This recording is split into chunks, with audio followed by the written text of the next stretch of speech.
Today we've got Michael from Volumes. Super excited to chat with you, Michael. So back, I think Cullen and I were talking about, it was like maybe like 3 or 4 years ago, we interviewed Rod about, I think there was like or I forget exactly what album it was or what EP it might have been at that time, but we interviewed Rod, and here you are chatting about the new album. Super excited to chat. Actually, probably the reason why we interviewed Rod around that time, because it probably was around like 2020 or 2021, so you had maybe just gotten back into the band at that point. But anyway, super excited to chat with you, Michael. Yeah. How's life right now? Other than you explain a whole situation that you probably don't want to talk about right now, but other than that, how's life right now? Life's good. Yeah, I like have like a black mold situation in my house. That sucks, but that's life. Where I'm, dude, life's good. I just got engaged a couple months ago. Album's coming out. Hell yeah. Checked a lot of boxes off at the end of this year, personally, with including those two things. So yeah, I'm excited for the new year. I love the holidays. I love Christmas. Like, absolutely adore Christmas. So December 1st, like I'm really looking forward to the next couple weeks here, just family and enjoying the holidays and stuff. So yeah, life is good. Life is good. As a music person and as a Christmas person, when do you start listening to Christmas music? Yeah, I don't like listening to it too early. I like savoring. It can't be A too little early. bit of a purist to a certain extent, then.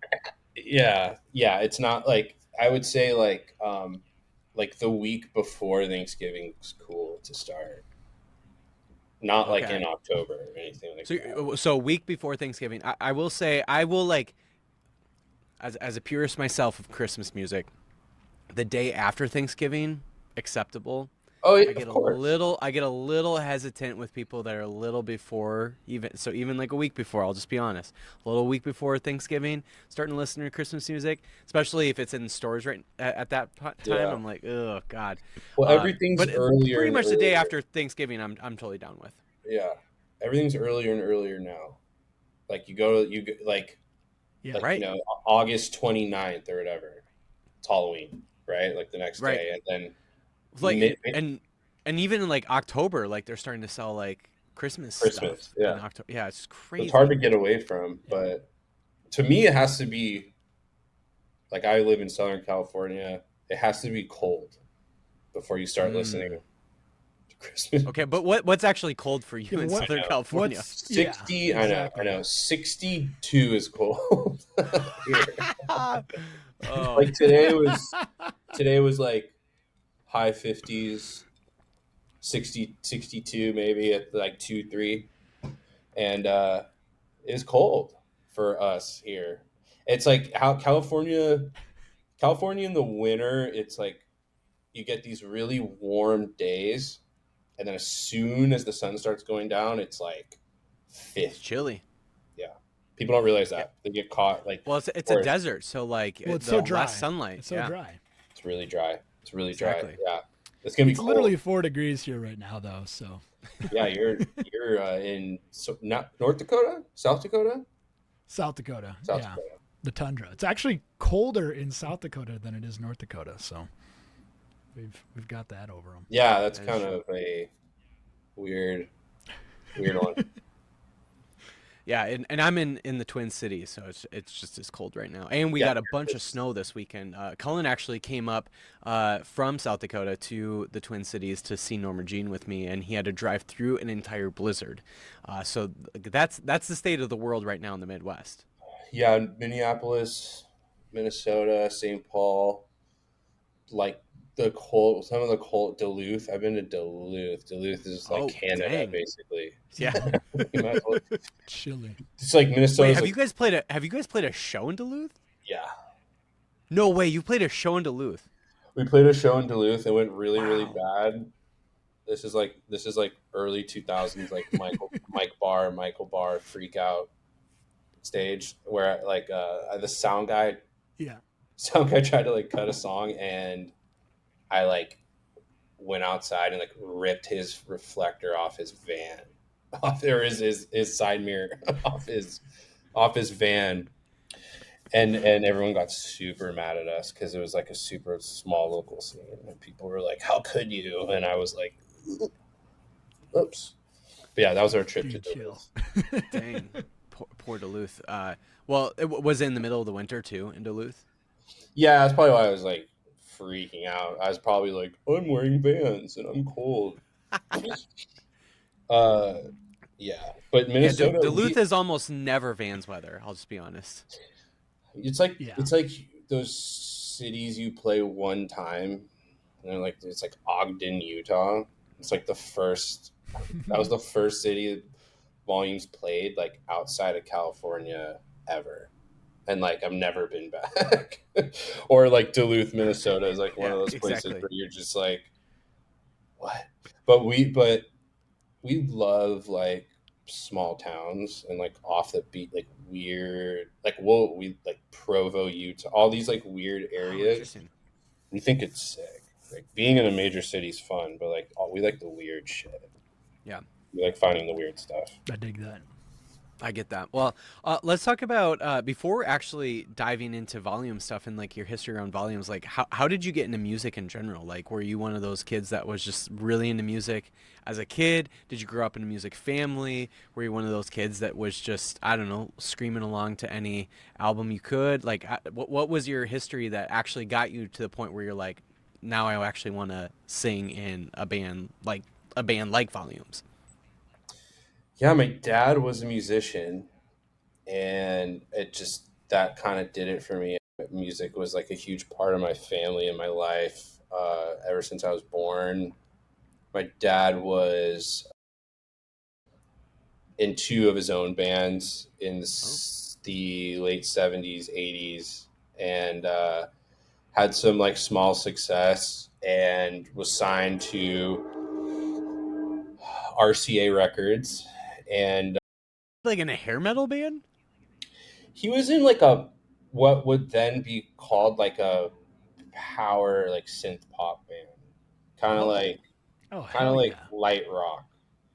So like super cool Sure. stuff, but almost like like Cheap Chick or something like that? no, a little more like Is that more yacht like rock. more synthy? Yeah, I'm trying to think of like Like there's an Flock of artist Seagulls kind of stuff. more Not like. that cheesy, is what you're saying? Do you know who Eddie Money is? You guys probably don't know who Eddie Money is. Oh, Like just very I'm Oh, like familiar with yeah, the name. absolutely. Eddie Yeah. Money. What's that song? Is it The Power of Love that's in Yeah. Back to the Future? Who's the it's Huey, Yep. is it Huey in the News? No. Huey Lewis in the News. Huey's Lewis in the Yeah. News. Kind of like that. Yeah. This hotel, I've been staying in this hotel. They all they do is play like 80s music, and there's like a lot of stuff they're playing. I'm like, this sounds like that time. So very like specific kind of like light rock that he was into, and Huh. he stopped when I was born, pretty much to like be like a dad, and ended up being like a contractor for years to pay the bills and pay for me and stuff. But still did music his whole, you know, life, and that obviously rubbed off on me. And I started the drums were like my world when I was a kid, and that's what I was like obsessed with and setting out to do. That's kind of how it started. Yeah. Wow. And what was like maybe What the can impetus? you Oh, go name ahead, Colin. what your? Yeah, sorry, I'm My really dad's behind band. on the deal. Yeah, what was your dad's band name? It's called Rock. So he was in a band called Small Talk that was signed. I'm pretty sure they were, and then he was started a band called Rock Rose that was like the band that was bigger, and they were signed to RCA, and that's led Rock him to Rose. do an A&R career with like Capitol Records, and he was like involved with like Wow. Steely's Dan, Steely Dan's album Can't Buy a Thrill, as far as like Oh, being like great record. two to 3 degrees away from those sessions. And I'm yeah, looking at so their he, Discogs he right now, and your dad must be named Chris. yeah, Chris, yeah, exactly. Yeah, looking at I don't know which one he is in this Discogs photo, but he is aggressively 80s. I'm just saying. Yeah. The photos are crazy. I've had sets of those. I know which one you're looking at, probably. I've had sets of those, like framed in like my mom's house, like growing up and stuff. And we have a bunch of cool stuff that we kept our whole lives, and like the coolest part was like his buddies were like his buddies would come visit like the house growing up, and they were like so cool to me. He had his drummer, his name was Frank Demi, and he was like tattooed like head to toe, like in like 80s, like late 80s, like already like he'd come to my house in like 99 or like 98 and have like neck pieces and like flames on his ear, and I like that was cool to be around all these like old musician guys, and they would like always bring old relics and stuff. Oh, this was your dad's, and that all I think really like seeing that and being around like cool guys, cool dudes was something I was like, yeah, I'm gonna be fucking sick. I'm gonna be rad when I'm older. And my dad wasn't even really like I that. wanna My be dad was like like such a you, nice guy. Dad. So it was, he had like just a couple of hard heads in that band that like rubbed off on me for sure. That's awesome. What was it that for you like inspired you to like do specifically like heavy music? Because it sounds like based on like his experience in music, he wasn't obviously at least he wasn't creating heavy music. I don't know if he was one of those guys that was really secretly into heavy music, but yeah, what was it that like got you more into heavy music then?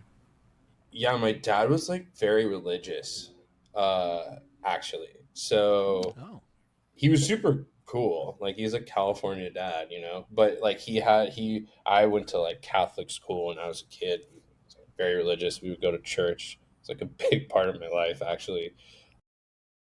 And I went to a really small school, right? I had like my class from like it was like K through 8, right? Or like kindergarten through middle school. It was like 30 kids. So I think like I was always looking for like cooler stuff. I didn't go to public school and was immediately exposed to kids wearing like Metallica shirts and Dio shirts and like Black Sabbath shirts. I was like in a very sterile environment. So I think that helped me like lead myself to heavy music. And I know I had a couple classmates, like particularly this girl, her name's Melissa Tello. I still talk to her to this day. And me and her were like this, as far as like we were the only two people that listened to like rock, screamo, metal, anything like that back in the day, like It Dies Today and Taking Back Sunday and like On Broken hell yeah. Wings and a dozen Furies. Those old school ass bands. What Yeah. what was the reception like when with your dad being into the music that he was like creating and into once he found out that you were into this like heavier stuff, especially growing up in this like very religious environment where a lot of that was probably pretty foreign for a lot of people in the world that you were in, Yeah. what was the reception like? Was it like, are you listening to like demon music or like I'm just curious, like because for Cullen and I that was our experience, like because Yeah. we were like the only people in our because we grew up super Christian as well, and in the Christian world that we were in, no, like obviously there was a Christian world that was listening to like Under Oath or whatever, Yeah. but if you were not familiar with like something like Under Oath or August Burns Red, you thought anything that sounded like that was demon music. And so you Right. always, as a Christian kid, had to Devil. justify, like, no, like, Under Oath's a Christian band and they're on a Christian label. And you had to, like, do that whole justification thing. Like, for you, what was the way that you were like, hey, this is just what I'm really into? Like, was your dad and your family, like, really accepting of that? Or is that something you really had to, like, basically argue to like, actually listen to? Yeah. I think well, since my dad was a musician, he initially understood. My mom was kind of more like confused at what was Mm. going on. Granted, like unlike the Midwest, And I grew up, in Southern California, in like, 30 minutes outside of LA, and it's being like religious in LA is like, it's like a pastime for some folks. So my dad was like hardcore, kind of like Irish Catholic, like, but not like Boston Irish Catholic. He's like SoCal Irish Catholic. So he was very like progressive and very laid back. He didn't get it though, like fully, and probably in full context. He was like, I don't understand. My dad passed away when I was 13 years old. So it happened at this time where like I was just getting into, I wasn't really even into heavier stuff. I was into like lighter, like I was more on like the scream, like a Static Lullaby. Those were like bands I was listening to. Oh, More like the emo, screamo side of things. I wasn't quite like that heavy yet, if you will. So I just remember like them being like, what is this like yapping coming from our son's room? But I was such a sweet kid, like, and so shy that I think they were like, this is not like, this isn't going to be a thing. And then when my mom started seeing me play shows, I think she was like, okay, I'm going to have to act like I like this. Because she saw how good it was, like, for me, and I had friends, and, a place to. What at what point? At what point for them? Like, not only because obviously that's a huge turning point for them to be like, oh, like our son is like really talented at this, and he clearly is into it. At what point does it become a thing for them where they're like, this isn't maybe just a hobby. Like this is actually like this isn't just going to be like a thing that like he's going to do in high school, and then once he goes off to college, like it'll, that'll be the end of it. Like at what point were they like, oh, this is serious. Like this could actually pay some of the bills. Like did they ever get to that point, or are they still like questioning that? Like I'm It's curious. subjective. I think my mom still like what like my mom like for years like I left the band and I came back and like she was like, "Are you sure you want to do this?" Me and my mom are like pretty close, so she still like loves everything I do with the band and is like a huge supporter. But oh yeah, I mean it's like life is real and being in a band is hard, and your mom is like obviously worried about you and for your safety, your financial security. So she's always been, skeptical, but at the end of the day, like understands like this is probably what I was set out to do. So she's been like my biggest supporter through it all. But I think coming home with like a really sketchy record contract and putting it in front of my mom, being like, "What do you think about this? My band's gonna get signed. We're fucking 18. Have no idea what we're doing." That's when she realized, like, oh yeah, you're about to make like a really bad decision. So, well, that's pretty much what happened. Is we got like Volumes got signed really, really, really young, really, really early on, and that's a good thing. That's a bad thing looking back on it. And so, I think we were playing small local shows for nobody, and we had this contract shoved in our face, and that's when things kind of changed. Of getting legal advice and stuff like when you're like 20 years old, 19 years old, and asking your parents to help you and stuff. That's when they realized, I think, okay, this is going to be something. That makes sense. That reminds me, like, this question's coming to my mind now of like, given the fact that you guys are mostly, if not all, from California, and you're navigating that as like 19, 20 year olds, where you're now starting to tour across the country and you're making some money and you're having to get like legal advice and all of that all of those things that come with being in a band, especially like a signed band. All of that's happening at that time, given the fact that you all are from California.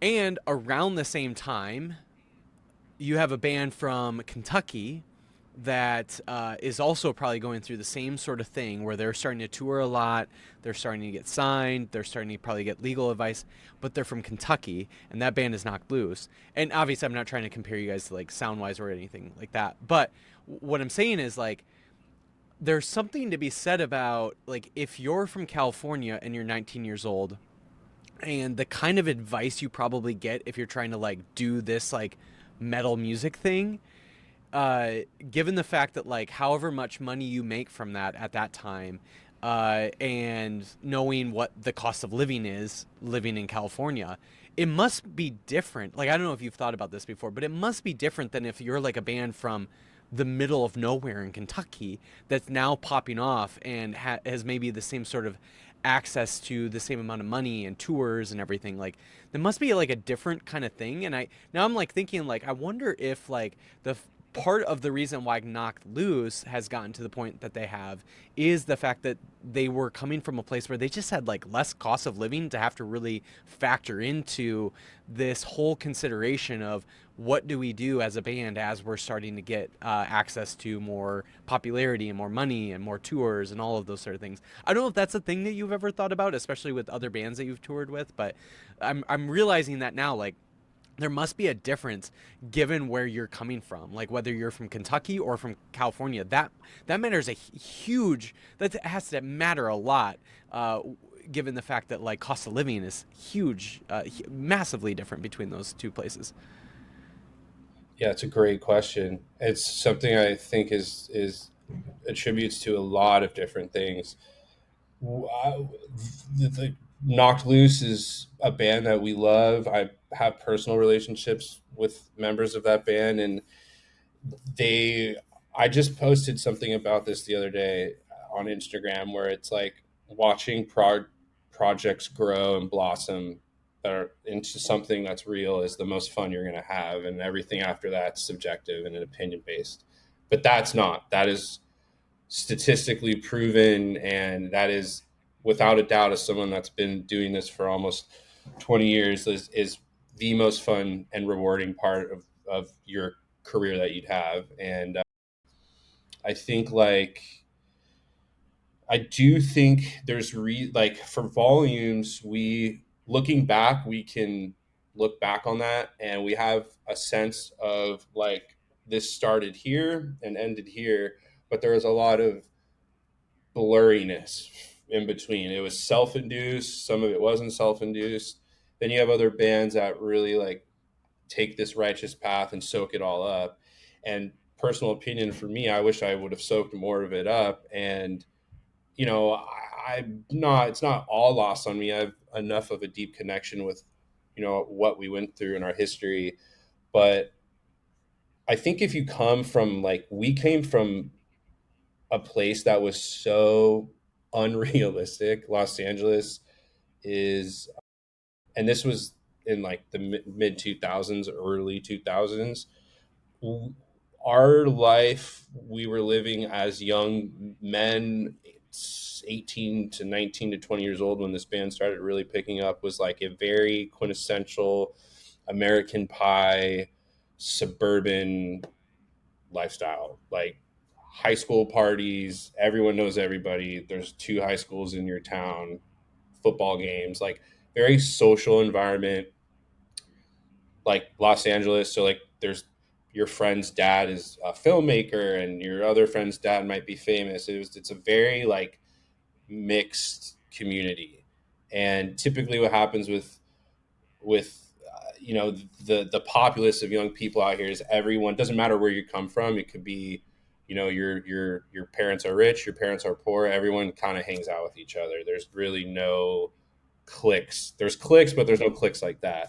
And I think that was a detriment for us going on tour, being in other people's areas, being around other people. We came from this place of like, dude, like we have a lot of fun at home. Like when we are on tour, we miss home in a way that other bands don't miss home. And the band right next to us is a band that's from like a town of 10,000 people, and they are like, I fucking hate home, and I'm just thrilled to be out here. And I think that, if anything, beyond the cost attributing of like saving money and being ahead, I think that attributes first and foremost to anything is like how you're hardwired. If you put volumes and knock loose side by side in 2012, it'd be the volumes would be a fucking train wreck. Knock loose would be fine. And that attributes from them coming from probably a more realistic, grounded town, city environment, and LA, the circus that it is, and how it rubbed off on us as young folks. Very common tale.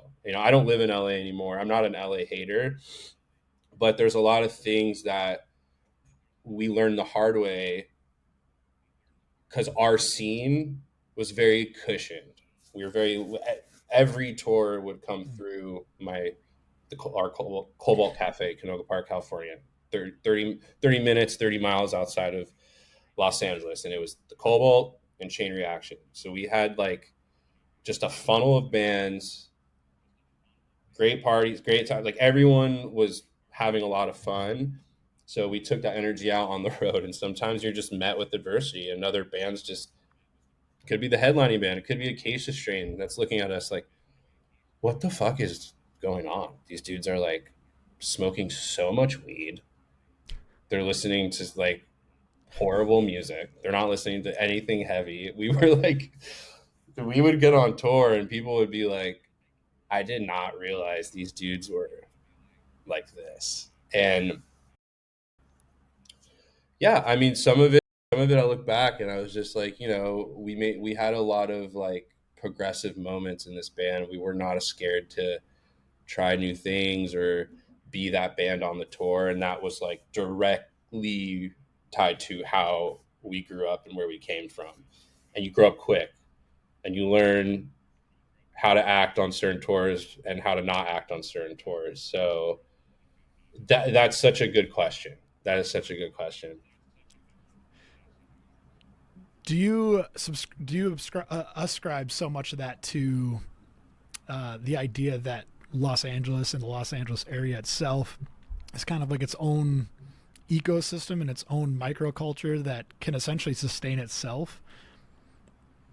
And then as soon as you hit this point where you kind of hit the ceiling of that ecosystem, then, well, now you kind of have to branch out? Or what is it for you that you think is the biggest attributing I think factor? Los Angeles is like, there's just so much going on.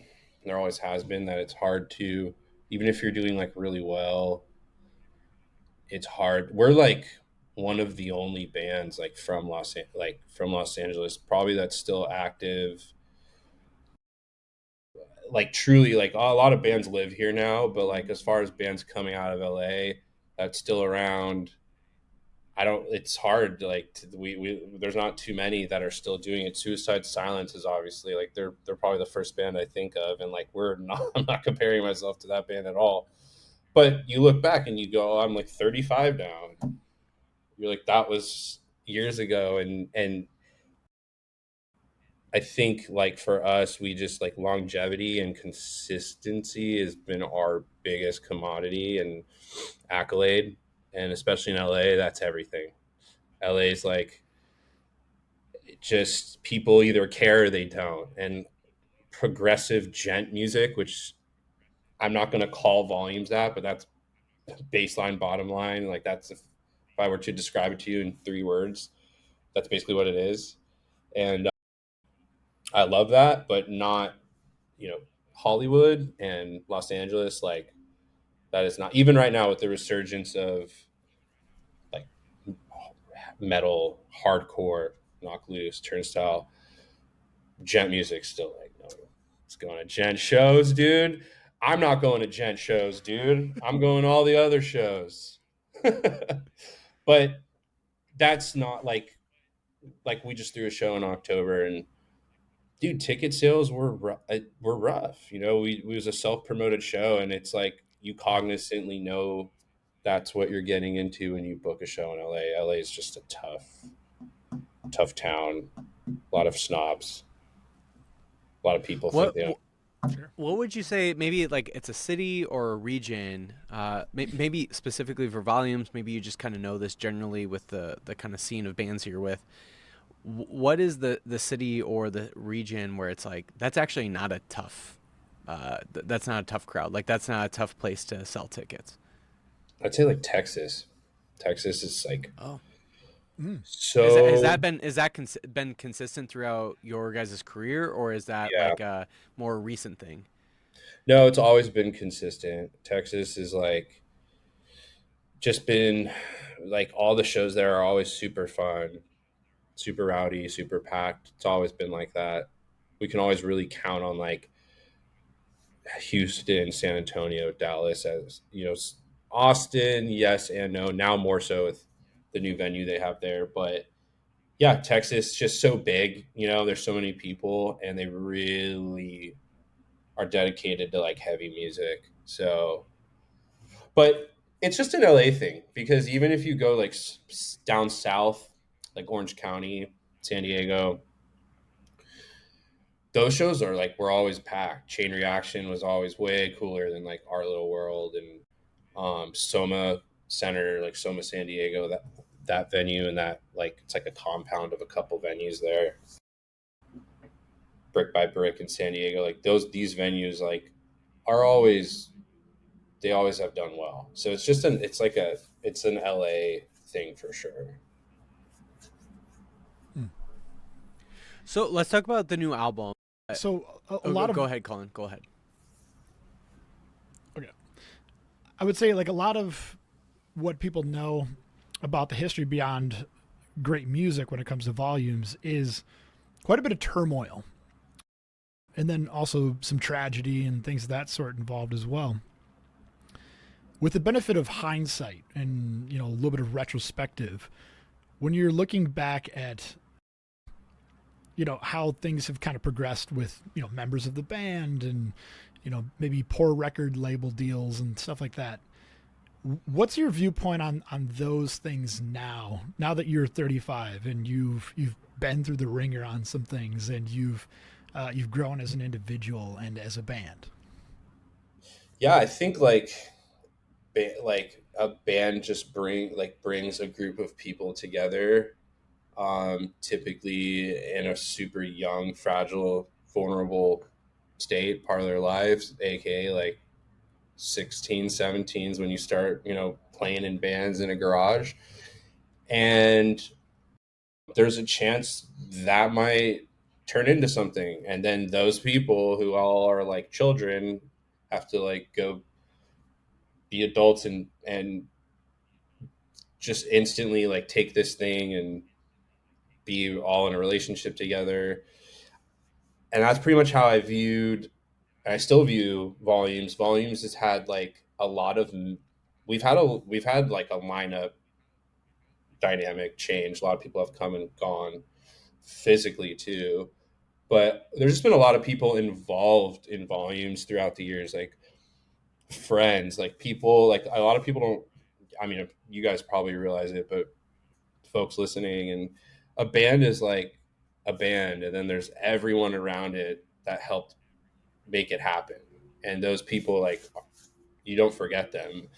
So there's just been like a lot of personality types around the band, people that are affiliated with Volumes that aren't in Volumes, people that have been in Volumes, and it's kind of this dysfunctional family. I think every band has that feeling.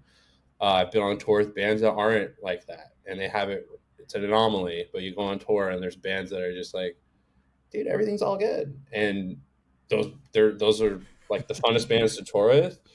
But typically, it's a dysfunctional family, and you just have to really like understand that like no one is everyone's out of their comfort zone typically, specifically like when you're on tour. So I think like looking back on what that means to me, it's basically like I guess just having an open mind and never really judging anyone by their actions immediately, especially like in an environment of being in a band, because Like typically everyone wants to win. Obviously, everyone wants to have big records, play sold out shows, tour in a bus, tour around the world.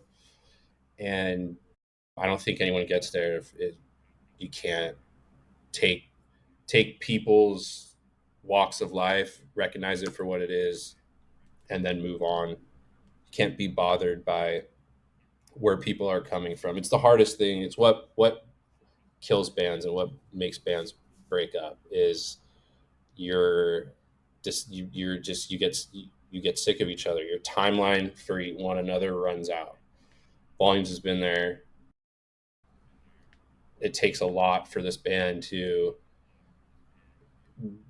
go on travel trips and do fly outs and do stuff like that because we have a lot of trauma induced stuff from the past, and we're just very careful now with like agreeing to what we do because of that, and it helps us.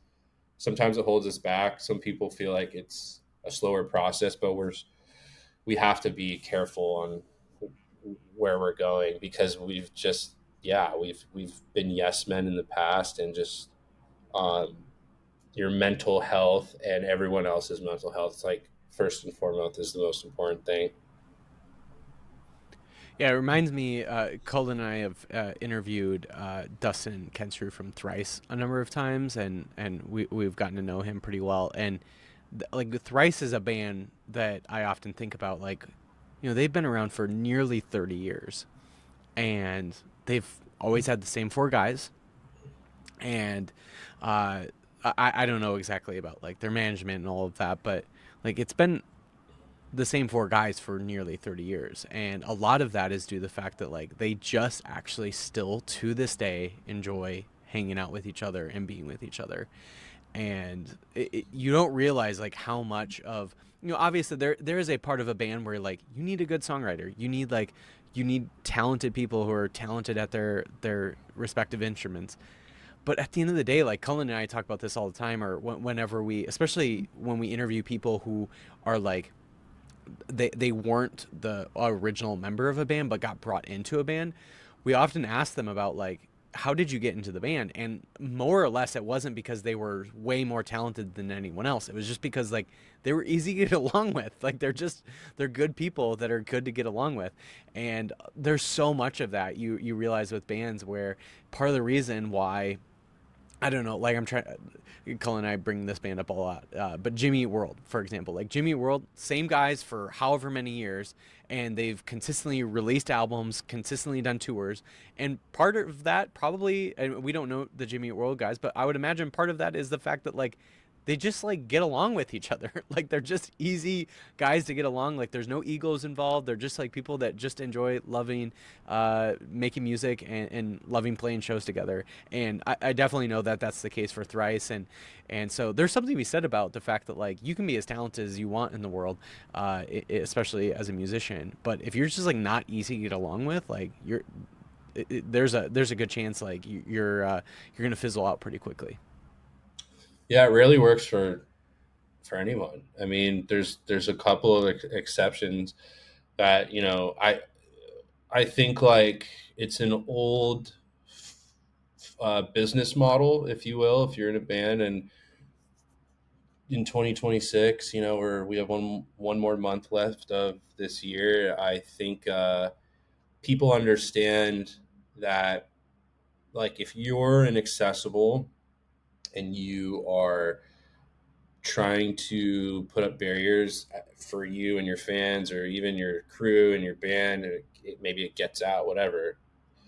It's so, in my opinion, and I'm an old guy here, but I noticed the young kids, the young folks now are like, they want a direct line of like who they're supporting, what tickets to the show they're buying, who's owns the brands of clothing they're buying. If you're like mysterious or elusive or like aloof, creatively aloof, it like doesn't work anymore. And I've fallen victim to that as far as like for some promotions and stuff that I want to do with volumes or other things.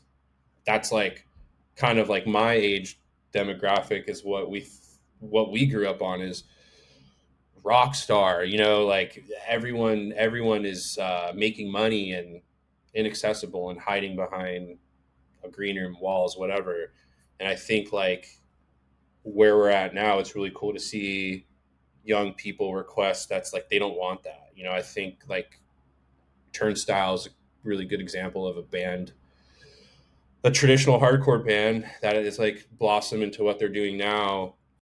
And they still have like, in my opinion, I know other people are like can say they're not this or that anymore, but I think they've held up a lot of integrity as far as trying to do what they're doing now and where they've come from. They've balanced it pretty well, and that's a band that is like, we are massive and we can be rock stars and we can amass this, that, right? But they're never going to do that. You can always count on them. Like they're going to have floor shows still. They're going to play like down the street where at the fucking Elks Lodge where I live up here. And I think that's the new format. I think that is really cool. And rock stardom is dead. Yeah, there's something we said about like knowing like obviously like Turnstile is not going to be the local band that's just like the local hardcore band that's only played like a few shows. Like we know that they're not that, and they know that they're not that, but they know that that's where they came from. Like they were that at one point, and they clearly remember that, and at the same time, they're balancing that with the fact that like, you know what, we're gonna try to replicate that as much as we can. As much as they're able to, and Knocked Loose does that. Like I still see like, you know, Knocked Loose will play like Coachella, and in the same year they'll play like some almost what looks like a basement show, right? Like Yeah. they'll do that, right? And that's like, to me, that's what's really cool about especially a lot of bands like Turnstile or Knocked Loose or whatever it might be, is they recognize where they came from. They're not going to ignore that. They're going to try to stay as true to that as possible, while also recognizing like they aren't just that, right? And we all know that too. Sometimes they are going to play Kimmel. Yeah. No, I think like like Knock Loose like clearly has, you know, all the cards in their at their disposal, and I they're being responsible, right? They're being responsible with their what they're giving back to the people that have made them who they are today, and you didn't see that in 2010, you know, in 2008, in 2015. So it's just I think like the industry, the suits, the people that like didn't necessarily think they could operate that way because it was deemed like low grade or not of the industry standard. Why would you do a secret show at a 200 cap venue and da da da? But the world's gotten just so funneled and bad and stale and non-creative and diluted that I think labels are following, like they're going back to the grassroots, the basics, and being like, you know, I realizing that there's a want for that instead of like, or, and bands are obviously playing arena shows. We've seen that in the last 2 years, like all these bands playing huge arenas, which is sick. But it's also cool to do the small stuff. And I book out of a really small venue. It's a DIY venue. I do like really small shows there, and there's a lot of interest. Like a lot of big bands have been hitting me up, like, "Hey, would it be cool to like do something there?" And I'm like, "Absolutely!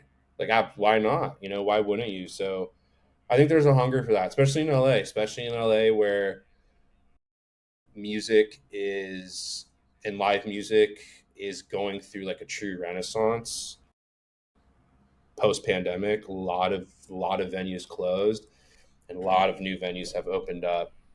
A lot of bars have opened up their doors to artists, and they're doing shows now. So you're seeing like tons and tons of small shows. They're not heavily promoted, which is way cooler because you kind of have to like be in the know. Um, and Yeah. that's cool. LA hasn't necessarily been the sickest, coolest environment for new music, But in the last year or two, it's really changed. And there's a lot of like, there's a huge heavy scene, huge hardcore scene. There's hardcore shows in Hollywood now. There was never hardcore shows in Hollywood, and there are now. And then like the east end of town, Silver Lake, Highland Park, there's a tons of like these little craft venues that are always doing like cool underground stuff. That's amazing. That's a positive sign for the future, if you ask me. Yeah, especially LA. Should we talk about the? Yeah, for sure. Should we talk about the new record? Sure. All right. So, what is it about this record that you are most proud of in terms of the change in style, uh, the the dynamics of the composition of the band itself? There it seems like you're exploring a lot of new things here that are a lot of fun. Yeah, we volumes, we've always been like a hybrid kind of band. We do a lot of different styles. It's something we've like evolved with every album that we've put out. It started on No Sleep years ago. That was like a huge leap for us as far as like we want to start singing. And so we did on that record and kind of made it work, or did it in a way that we thought would work for us. And it's not really a goal for every record, but we always come back to like, all right, let's do a couple volumes bangers, and we try to do it, it's always like we're never going to replicate what we did before, but somehow we find a way, we stumble through it, and they're always like too good to put on the back burner. I am like, I listen to a lot of heavy music, and I am like, I'm not the biggest fan of the big pop volume songs. And this is just full disclosure, right? This is full transparent. A lot of like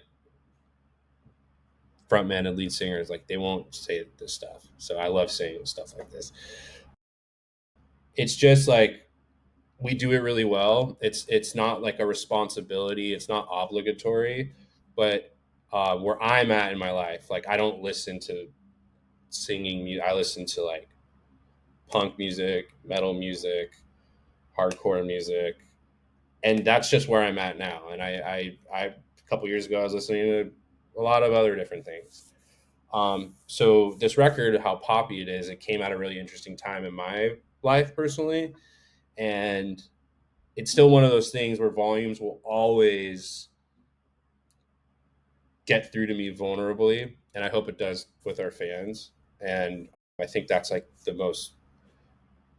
that's like the biggest thing for me on this record is like I want the people that are interested and want to listen to volumes.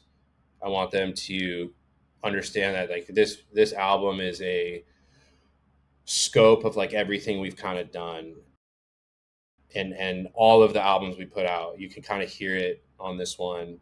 We did a lot of like nostalgic mixing. We have a lot of songs that sound like old school volumes, like true old school volumes. Now it was important to add those elements in to not just have like a record like Happier, which is great, but it's very clear and sterile.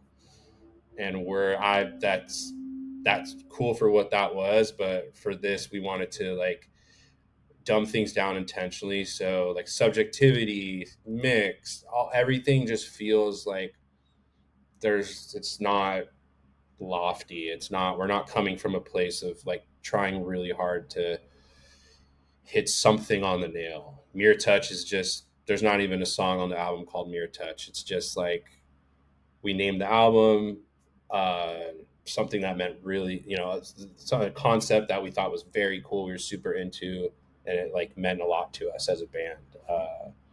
So I just hope that that's the effect it has on listeners. What does mirror touch mean to you guys? Mirror touch is a like clinical definition for, so there's something called synesthesia that people are like well aware of, where you can like see color through sound and like sound through color. And then there's a term called mirror touch, which is like another side of synesthesia where it's the same effect, but you're mirroring people's physical pain, and it's or like joy or happiness, but it typically like stems from someone that can like, you know, like my fiance like cuts herself. I have a sensation of like that exact feeling in that exact place because I'm so like connected with her. So that's like a real thing Invested, that yeah. happens. And we thought that was so cool, and what a cool like concept to, you know, wrap your head around for our fans and our supporters. We feel like that's the relationship tandem thing we have with them. Like we can be honest and open. We feel what they feel, vice versa. It's like this That's like cool. I like deep that. embodied form of like empathy. Yeah, it's That's really empath, cool. totally. Yeah, I mean, like back to just, you know, how different volumes can get. I think like at the end of the day, we have songs that are angry. I can get super pissed off, you know, write a song like whatever. But we're just like we're like such softies, like normal guys. And that's just if there's any like theme or thing with volumes, like we're not like Veil of Maya or like Ice Nine Kills. It has these like strong directions attached to their band. Like we're just, I think it's like the vulnerability and just having like our walls really low, being super approachable, being very normal, self-deprecating, maybe even to a detriment. Mm, gotcha. Should we get into your top 5 most influential records? Yeah, let's do it. Let's do it. All right. You can start however you like. Just go ahead and start ripping All away, right, and then just give a little brief explanation as to why that record is on this for list. sure. For sure. I wrote it down because I get so wigged out when I do stuff like this. Like I'm so bad. People, especially in music, like, what's your favorite song of all time? I'm like, what? I can't answer that. Okay. I have four. Is that okay? And you know, Sure. who knows? Maybe another one will come to mind as you talk about them. Actually, no, I do have five. Um, coming in at See, number there it is. one. It already happened. Yeah, it already happened. Coming in at number one, Tragic Kingdom, no doubt. A lot of you will be surprised when you hear that. Oh, Most of you folks that Wow. most of you folks that know me know that like I'm a diehard No Doubt fan, true Southern California kid. The first like the first music I was like very stoked on, first genre was like punk ska music, and that was like if you grew up in Southern California in the '90s, the 2000s, that's like that was it. No Doubt was like a thing me and my sister shared. It's kind of what started my journey in music was like being very stoked on them and like being had like a huge crush on Gwen Stefani, like of Of course, course. 90s Of Gwen oh course. Stefani. yeah. So Oh all yeah. those things where I was like, dude, this chick is like so hot and like so sick. So that album, that album, which is it's actually a very good album. That one was like a big one for me in my youth. Connected with number two, I would say Sublime self-titled. Again, Mm. very Southern California of me to be throwing this in the mix. Sublime is like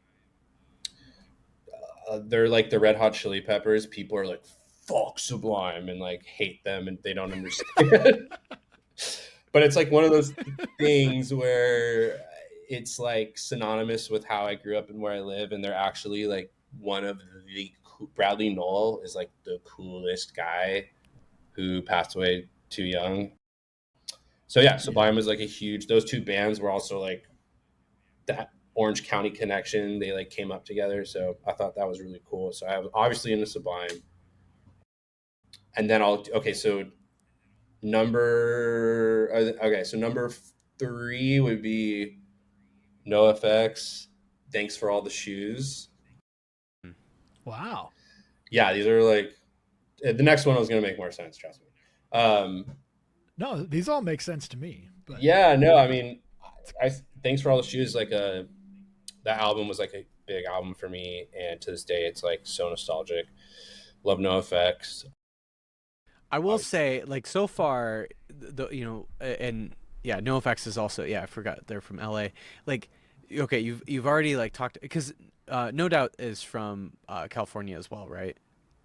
Yeah, Anaheim. like, yeah, yeah. So far, you've mentioned three California bands. Like, I can imagine growing up in the '90s as like a weirdo kid in LA or California in general. Like, it must have been like just the best time to have ever grown up being a Mecca. weirdo, because you had ska, you had great punk coming out at that Yeah. time. Like, you had such good music coming out at that time for like a bunch of, like, if you're like somebody who's just like, I'm not really into like all the top 40 stuff or whatever, that ends up becoming super popular, and you're like, wait, what? Like, this was all the stuff I was just like going to random shows to, and now all of this stuff is popular. Like, it's just been such an interesting time to have been that kind of kid in the '90s in California. Yeah. Yeah, I think like that's part of like like, I didn't have a dad who like was like obsessed with Metallica, and I think that attributes to maybe why Volumes is like the way it is, because like I initially grew up on like punk and ska and was just like immersed in that world. And yeah, I had like, that's me and my friends, like that's like all we listened to, at the time. And it was total product of like, I had cousins that grew up in Orange County. I thought they were the cool, like I thought Orange County was like the coolest place growing up. Like when I was a kid, I was like, oh my God, I don't want to live. I was like landlocked in the valley inland, and like I was like, nothing cool is happening here. Like all these bands I listen to like live like 60 miles south. So yeah, it was, your point. I think people are just like, when I'm like talking about Sublime to like a Volumes fan, they're like, what? Like, what do you mean? Yeah, so like no effects, like, I, I sorry, what do I you, do find it interesting that it's all so far the music that means the most to you. It has been the music that has been pretty much like chill out music. yeah, I listened to a lot. Like, I mean, I grew up on, like, my dad was like a huge Beatles guy, and like I'm kind of Hell yeah. indifferent about the Beatles. Like when it's shoved down your throat when you're a kid, you're like, the fuck, like, cool. I hear the songs now, and I'm like, how many times can you listen to Yellow Submarine? But yeah, I mean, it's all like, it's all like, California sunshine, palm trees. It's all like chill punk, chill music. But then I have coming in at number four is, this is when I started like, like creating more of my own taste, was Tell All Your Friends by Taking Back Sunday. That Ooh, album was Oh like yeah. my middle school, yeah. like Bible. Like it was just like the cool, yeah. That was like a huge, Adam Lazara was like, I was just like amazed by him. Uh, then at number, I guess, so that was three. So, or that was four, or no, that was Yep. three, Four. or Yep. four. That was Yeah, four. that was four. Yeah, you got Yep. one more. I'm gonna do two more. All right, let's do it. Okay. Uh, Minus the Herd, Ion Dissonance Oh. was like uh, a huge inspiration for like Volumes, as far as vocal style for me. I don't know a lot of Sure. people Sure. realize who Ion Dissonance is, but they're like a very like niche band, early 2000s, like metalcore, kind of like I guess like almost like grindcore vibes. They're from Canada. Yeah. They were like super sick. Everyone go check out Ion Dissonance, Minus the Herd. That was a huge album for me. And then lastly, like August Burns Red Constellations. That was like, Mm-hmm. I was like, okay, cool. So I'm basically gonna sound exactly like this guy, this screamer, Jake, uh, who I love. So those last two were like huge Easter eggs for me as far as like, okay, like I have these two guys. This is like where I want to be. And there you go. Great call. I Great call. honestly, to some degree, I hear a little bit of all of that with volumes. Like, you know, there is occasionally this kind of like laid back, or just at least from like a songwriting approach, I could kind of see some of the different songwriting elements of some of those California bands you mentioned. But then obviously, like, you're talking about this kind of like mathcore band with Ion Dissonance, and then you obviously hear that kind of that gent chaotic sound. And Oh then yeah. obviously with like August Burns Red, like just the dynamic of like the heavy, the great riffs, the incredible like breakdowns, and then just that sort of like singing and screaming dynamic. Like it's just, you hear all of that. So this list actually really makes a lot of sense hearing it from It you. does. It kind of, it's like it's the ska, the punks in there, and then Yeah. the rock emo, like, you know, kind of, and then to the heavy. You took you through a little chronological roller coaster. A Yeah. journey. I see it. I see it. I love it. Yeah. Well, great list. Great list. What do you want to plug, Michael? So obviously, a new album, at least at the time of the recording, is about to come out, right? Yeah. So the new album will be out in a couple weeks. We have like a couple surprises. I can't really talk too much about them, but like around the album announcement, shortly thereafter, we're going to be dropping some confirmations on some stuff we have coming up with like collaborations.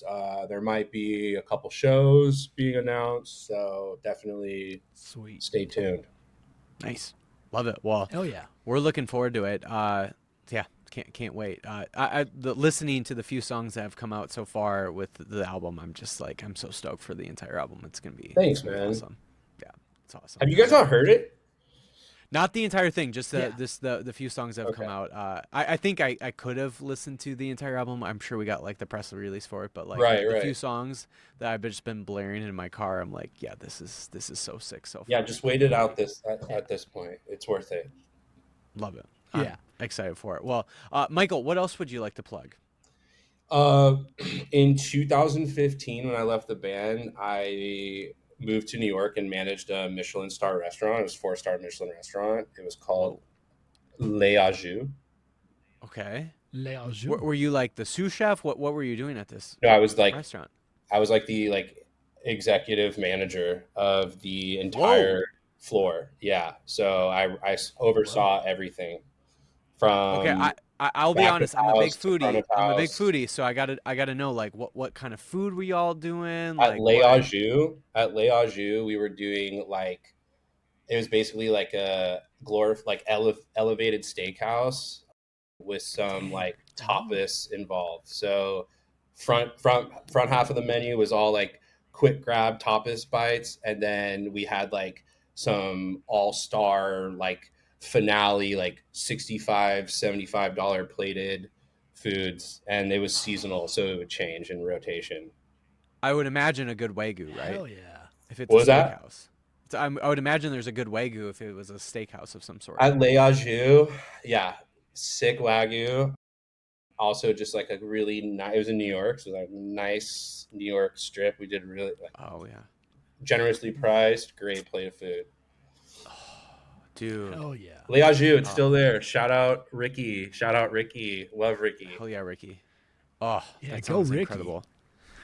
So, okay, after I feel like the bear has kind of inspired this a little bit to a lot of people, but when you now knowing like your experience of working in the nice like fine dining industry, I'm sure you're used to like incredible food, right? Obviously, but when you get home at night after a long night of, you know, working or whatever, like what's like that go-to, like, are you making a grilled cheese? Are you making some mac and cheese? Top Like what's, ramen, baby. yeah, what is it? Yeah, like are you just what are you doing to like just satisfy, make sure you get to bed to that night, make sure you got some food to eat before you go to bed?